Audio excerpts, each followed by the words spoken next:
Okay, this is take number 3 for this video. I am praying that it goes smoothly. Okay, here we go. We're talking about the outline for your demonstration speech today. It's very important, guys, that you take the time to outline it correctly. It will help you have a smooth speech. It will make sure that your thought process is on paper. It will also be an opportunity. I don't want you to read your speech to me. I want you to feel comfortable in doing, because it's something you're going to actually do. So I want you to feel comfortable, and by doing the outline, it will step by step help you to understand what you're supposed to do. So just like in your English classes, you have an outline that you're going to have for your papers. Starts with an intro, has a body, and a conclusion. Okay. So the intro, which you all already know this, is where you introduce us to what your topic is, right? You tell us a little bit about it. You get our attention. Attention getter is where we talked a little bit before, where you may give a startling fact. Did you know that over 50,000 people go to Starbucks every day? I think that number is a little bit higher, but when you think about 50,000, you think, wow, 50,000 people go to Starbucks, right? So that's kind of like an attention getter. Or my attention getter might be, how many of you are sleepy and sluggish every morning? You don't want to get up for summer school. You don't want to get on your course. Yeah? Well, I've got just the thing for you. Starbucks coffee, or coffee in my house, right? So that's your attention getter. That is your intro. That's how you tell us what's going on, right? So in the speech outline that I provided for you guys, the introduction here, which doesn't have to look like yours can be a little different, has an attention getter, a purpose statement, it has credibility, and then a preview. You can read this on your own. I don't want to read to you. Plus, we don't have the time.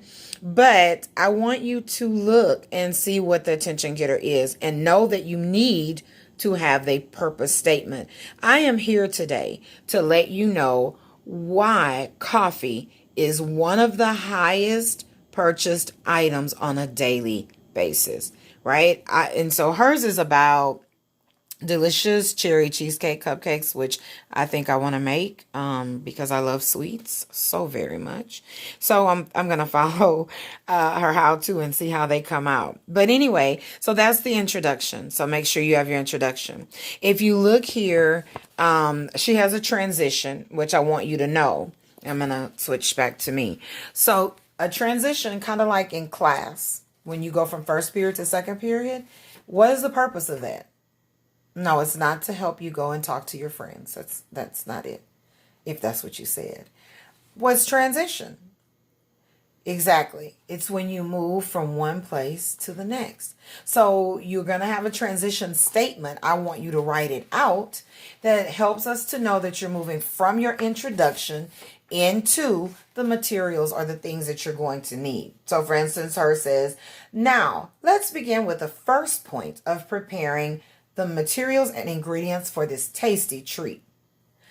But before we can begin, make sure your hands are clean, right? So that's our transition. Write yours down. Again, it helps you with a really smooth speech.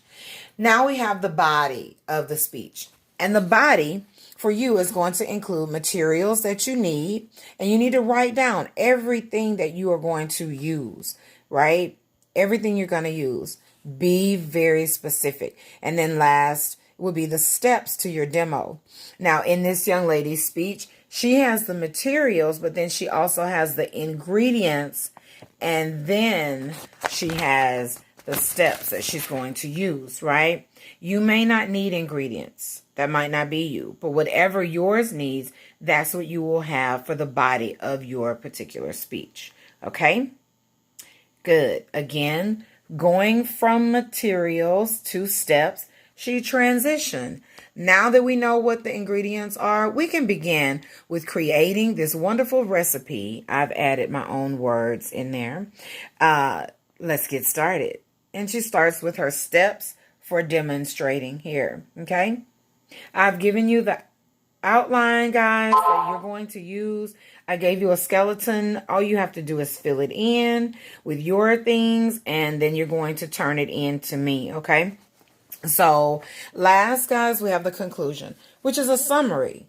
I've showed you all how to create these wonderful muffins, cupcakes, whatever you call them. And now you can take them and be a big hit at any one of the parties that you go to, right? Summarizing, I only use 10 ingredients and 5 easy steps. That's not what she says, but so what do you think? Really good. And the thing is, I want you to know, if you're cooking something, you probably should cook it ahead of time, or you can break your video up if you stop and pause it. That may be a little hard in Flipgrid to do that, but if you do yours via YouTube, you can.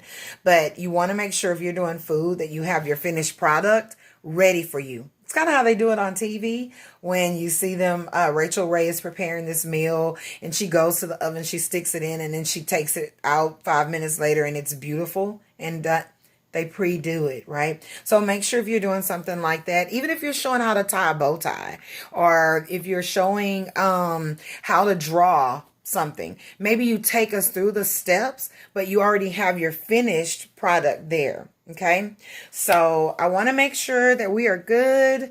You've got your outline done. You're ready to move into actually preparing and doing your demonstration. Let's get started.